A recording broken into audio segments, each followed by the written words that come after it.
महायुतीच्या शपथविधीसाठी खास तुकाराम महाराज केशर पगडी तयार करण्यात आलेली आहे।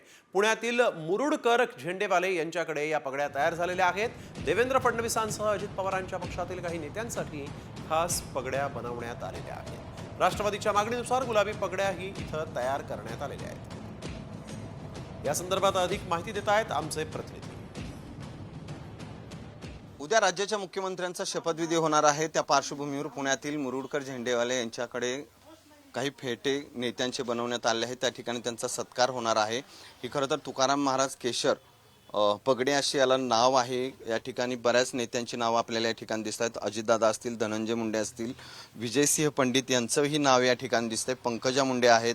राज्याचे मुख्यमंत्री म्हणून ज्यांचं नाव खरं तर आघाडीवर आहे त्याचे देवेंद्र फडणवीस यांचंही नावाची या ठिकाणी पगडी जी आहे ती बनवण्यात आलेली आहे। प्रफुल्ल पटेल यांचं नाव आहे आणि सुनील तटकरे जे राज्याचे प्रदेशाध्यक्ष आहेत, खासदार आहेत राष्ट्रवादी काँग्रेस पार्टीचे। निकाल लागल्यापासूनच नुसते उद्याच्याच कार्यक्रमाचे नाही तर त्यानंतरच्या कार्यक्रमाच्या सुद्धा ऑर्डर्स आमच्याकडे आलेले आहेत आणि त्याचंच तुम्हाला दिसतंय। आता हे नावानिशी त्यांनी मागणी केलेली आहे। प्लस आज सकाळी मला वाटतं राष्ट्रवादीसाठी बहुतेक गुलाबी फेट्यांची पण मागणी करण्यात आलेली आहे। आता इथं तुम्हाला दिसतो हा राजबंडा बीजेपीचा फेटा, हा पण देवेंद्र फडणवीसांसाठी नंतरच्या कार्यक्रमासाठी ऑर्डर दिलेला आहे। कॅमेरामन सुमित सह सचिन जाधव, साम टीव्ही न्यूज।